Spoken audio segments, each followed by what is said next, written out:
In today's video, I'm going to be discussing having a poor body image and some of the steps which we can take to overcome this particular feeling.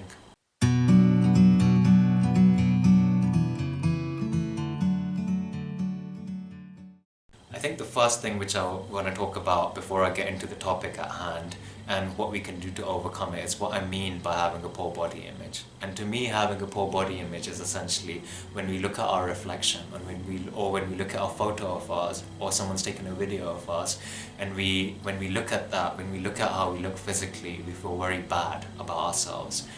It causes a sense of anxiety in us, or causes us to feel poorly about ourselves. And if this is happening every time or most of the time when we're looking at the mirror or when we're looking at a photo of ours, or if we're feeling self-conscious about the way we look in terms of in particular pieces of clothing, or when we're going out and socializing, this is something happening quite regularly, then I think, and it's causing us distress, then I think I would classify that as having a poor body image. And this is something which I've suffered from in the past and still do from time to time. And this is something which I know a lot of people around me also have trouble dealing with.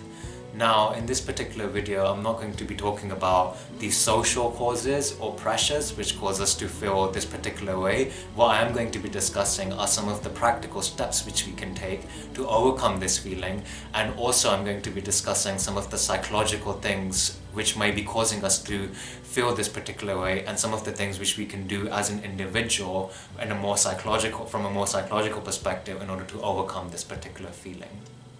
So, regarding poor body image, the first tip which I would say in order to overcome this particular feeling, and I think this is the hardest thing to do, but I think it's the most important thing to do as well, just from my own particular experience, is to examine what happened in your past, what was the first time in your past which you started feeling this particular way? So just take a step back and try to examine, when was it that you started feeling this way about your physique? When was it? Was it in primary school, when you were quite young? Was it in high school? Was it in university? Was it with a certain group of friends you had? Did something bad happen in your life and then you started feeling this way? What happened which led you to feel this particular way? But I think for me, tip one is about being honest about your past and examining what it was which led you to feel this sense of anxiety about your weight or about how you look physically, And I think that's quite difficult at times because we don't want to think about some of the bad things which may have happened, or some of the things which may have happened full stop. But sometimes it can be quite helpful to be honest about that, because I think it empowers you in the long run, because you know where you're coming from and why it is that you're doing what you're doing. So that's tip number one.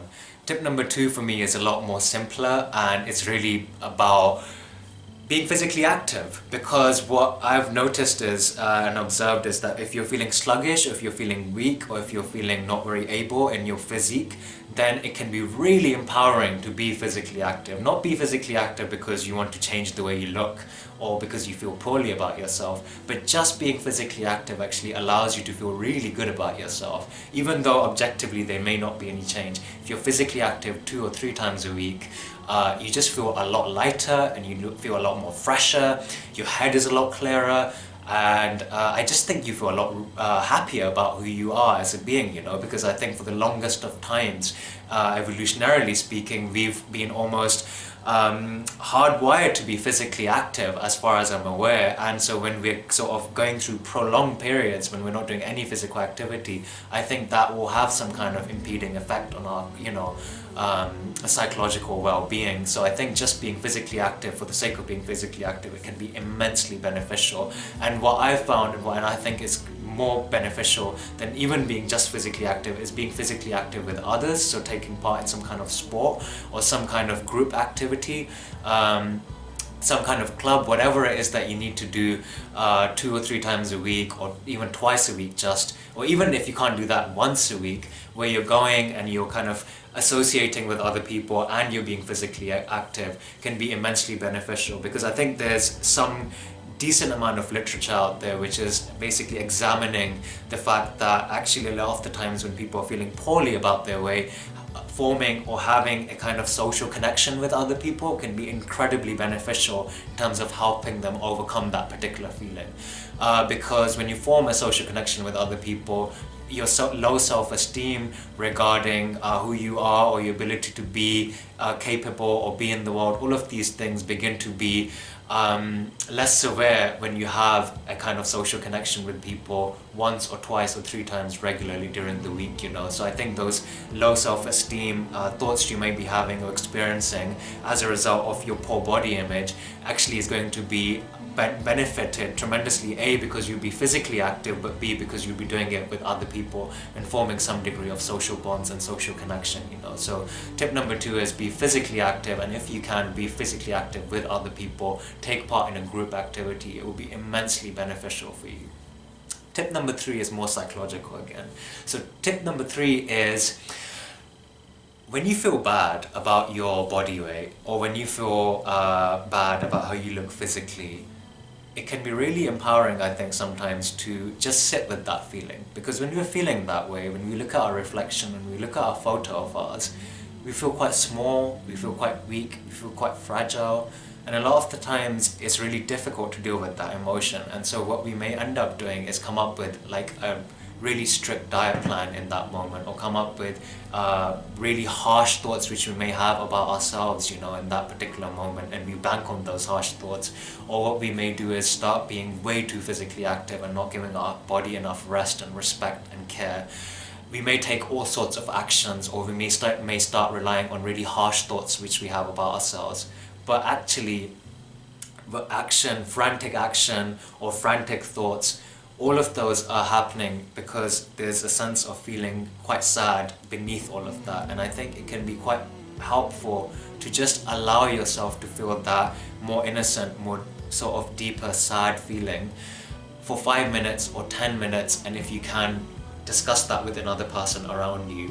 And I think that's incredibly useful, because what happens as a result of that is that the kind of emotional overload which you may be experiencing, which is leading to the frantic action or the frantic thoughts, will actually be dealt with, because you've kind of addressed the deeper cause and you've discussed the deeper cause, or you've allowed yourself to feel that sad emotion and be with that sad emotion. And after that's calmed down, after you've allowed yourself to feel that way for 5 minutes or 10 minutes, and just be honest about it, examine that you feel a bit sad and you feel a bit weak, and it's okay. Be your own friend in that particular moment.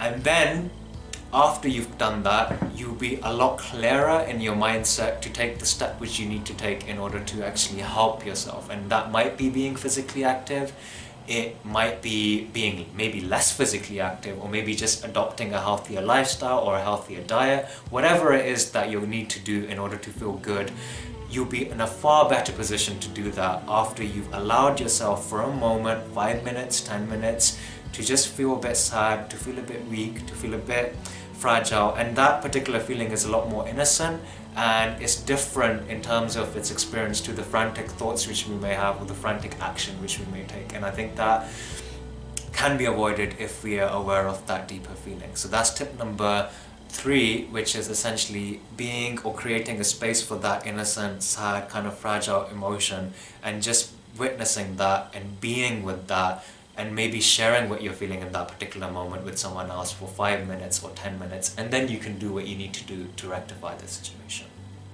And tip number 4 is a bit more practical again. It's about having a sense of connection with your body. So when you're physically active, you have connection, but what I mean is seeing that your body is not just something which you present to the outside world and something which demonstrates how good or bad you are in terms of your physique or attractiveness or something like that. It's something which allows you to experience life to its fullest.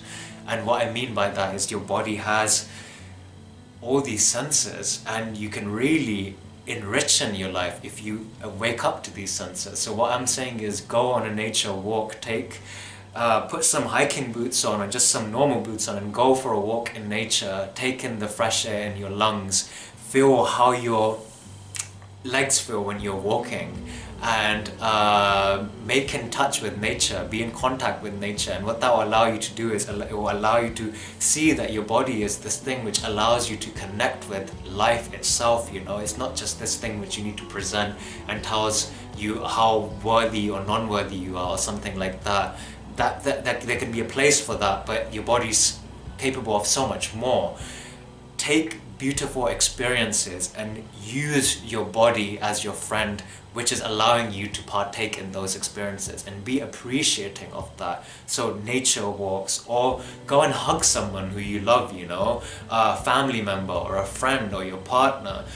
Make physical touch contact with them, and you will see that your body is allowing you to experience that. And as a result of doing that, you will see that your body is something which is allowing you to experience life to its fullest. You know, this is a really simple thing, but I think our body can allow us and create an anchor for us in the here and now, and the rich experience which life has to offer to us, whether that's through physical touch and affection, whether it's through experiencing a beautiful nature scene, or a beautiful even food, you know, whatever it is. All of that's happening because your body's there and your body's allowing you to do that. And it's, I think, really important to be aware of that, to do more of that, and appreciate your body for allowing you to experience all those things, you know, because often when we are really being harsh on ourselves and we feel unhappy with our image, our body image or physique, we feel we're working against our body. And my point is that within tip number 4,